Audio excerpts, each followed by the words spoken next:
The Female Brain. A very interesting book I've just now finished reading. And really, it is what it says. I mean, it is just a presentation of the latest psychological and neurological research into the underpinnings of the female brain, or at least it was back in 2007, because that is when this edition was published.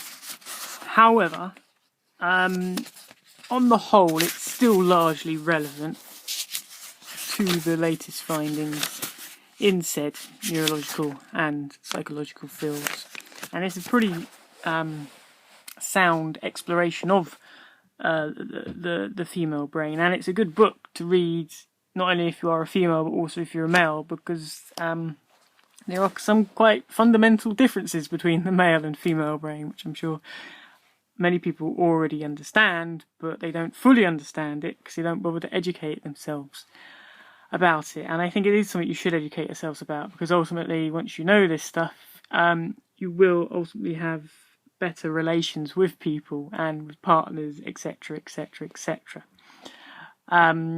But it's also quite intriguing to read if you're just interested in the neuroscience and psychological aspect behind it, which indeed I am. And yeah, I mean, it's a fat book, but the actual text is not as fat as the book. I mean, most of the book, well, a good chunk of the book, is just notes, the sources that the information is sourced from. I mean, the book itself is quite simplistic and it's quite a quick read, although I've spent quite some time reading it, but that's just because I kept getting distracted by other stuff. So while it is a bit technical, it's not the hardest book in the world to read, and certainly it is written for a wide readership that anyone can understand. It's accessible for all, and that's definitely one of its strengths. There's also a male counterpart, The Male Brain, written by the same author, and I haven't read that one, but I will be getting a copy of it. So yeah, it's just a good book. I would recommend it to everyone. Females as a whole, I think, as indeed the book does acknowledge, have not received the greatest respect in terms of actually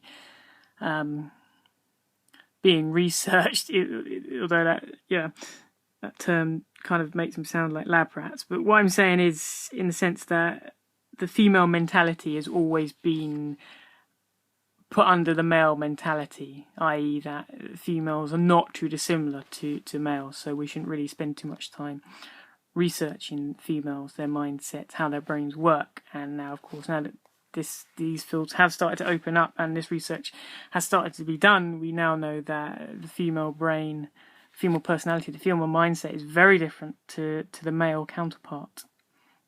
And there was a nice quote in here, which I won't bother to find right now, but essentially it said that up until a certain point in a fetus's development, it looks female.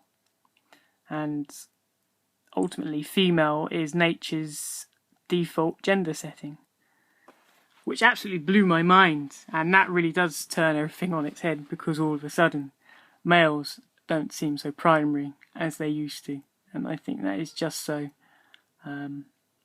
I do believe in the feminist movement, and certainly more information like this to be widespread and to be used in a productive way for people, I think is a very, very noble and good thing to do.